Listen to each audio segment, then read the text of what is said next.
were the first child. The first one we killed. His name was James. He was 8 years old.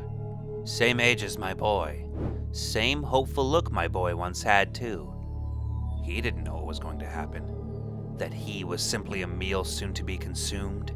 Soul and all. Being the toy maker, they are drawn to me. It just takes a smile and a toy. I handed James a train. A nice choo-choo. I told him I had a son he could play trains with if he liked. He came so willingly. So much trust and innocence. Poor thing. He never knew I was leading him to a beast. What had become of me? I used to bring children such happiness. They would smile their bright, shiny smiles, as bright and shiny as the toys I used to make. But now they will only cry.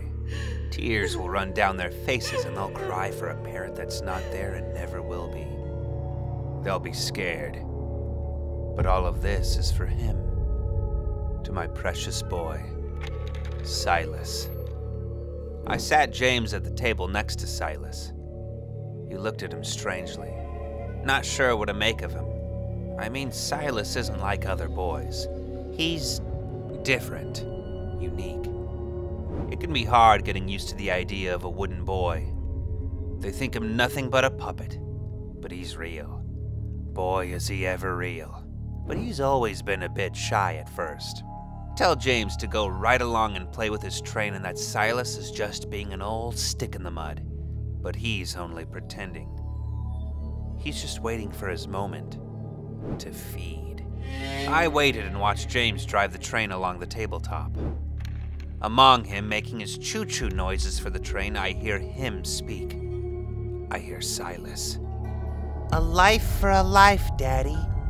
It seems James hadn't heard him, which I found surprising, because it seemed so clear.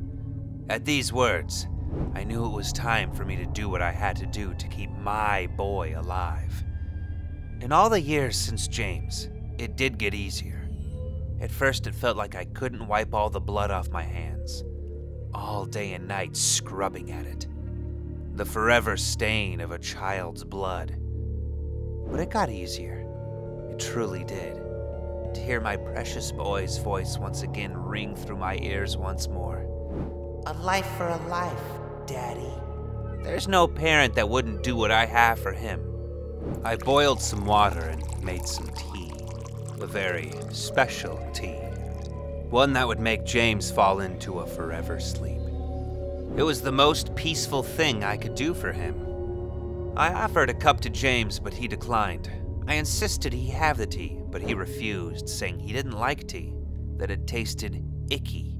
I told him he had to have the tea, and maybe I spoke a little louder than I should have because suddenly he seemed quite frightened and said he wanted to leave. "Drink the tea," I told him. "Just drink the damn tea. It'll be better if you drink the tea." He cowered into his chair away from me, and then it happened. He happened. My greatest creation came to life. His heavy head rising, showing his blacked out eyes. James was in utter fear, unable to even scream, as he laid witness to my beautiful boy come to life, come to feed. His wooden hands reached out for James and took a hold of his arm. James pulled back and wrenched his arms away, but not before losing some flesh to my boy's splintered grip. He cried horribly as he ran. I had to cover my ears, it was too much. But I had to watch my boy Silas take his first steps as he chased down James. How proud I was to see him walk again. As Silas came upon James, he screeched between his edged teeth, "A life for a life." James did everything he could to get him off, but Silas was simply too heavy for him. Again, he got a hold of James's arm, but this time he pulled at it with every bit of strength the wooden boy could. He tore the poor boy's arm right off. Blood poured from him like a broken glass of water. It sputtered everywhere across the room. Then Silas did something I never thought possible. He took his own wooden arm off and attached James' torn arm to his body.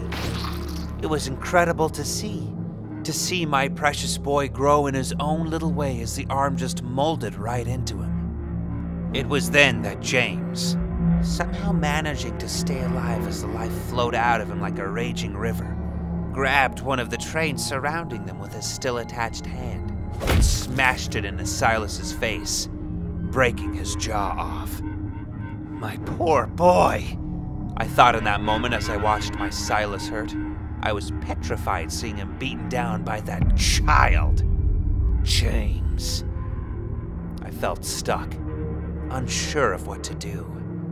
James then pushed Silas off and rolled onto his knees. He crawled his way to the front door. He pulled himself up with such strength. I was in awe of it. James grabbed the door handle, turned it, getting the door just ajar. Just a moment from running free. And as if he had made no progress at all, I reached out from behind him and closed the door. James turned around to find myself and Silas standing over him. There's a strange defeat to be seen in a child's eyes when they know they won't get out alive.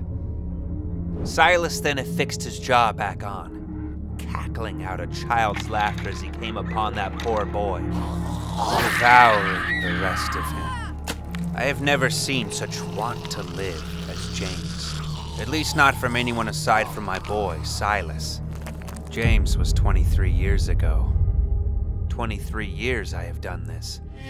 I'm an old man now, and I still hear his screams the loudest. They never go away. They only get louder. I only wanted my Silas back, but not like this. So many days I toiled to bring him back, only for him to become this endless chasm of hunger. I built this thing from what was left of my poor boy. A heart, his tiny heart. Weak as it was, I kept it beating and built him from the inside out. But evidently, it takes more than a heart. It needed a soul. Or that's what I'd like to think. Had I known this is what he would have become, I never would have done it. But I did. And he's my boy. And a father must provide. Sometimes, though, I wonder, what if I could give him a brother? Or a sister? Someone exactly like him, built from the leftover bits of his consuming. It just takes a heart, and maybe, just maybe, I could capture some of another soul in that heart. Enough to share with him, and end his constant hunger for more. I've tried to tell him that it's too much, to let it stop, to not make me do this anymore, to let me go. But he's not the puppet. I'm the puppet, tethered by strings held by his hands, strangled by them like a hangman's noose, never letting go, never loosening, only getting tighter and tighter and tighter, with no possible way to cut the strings. How has this become my curse? My greatest love, my greatest regret. A life for a life.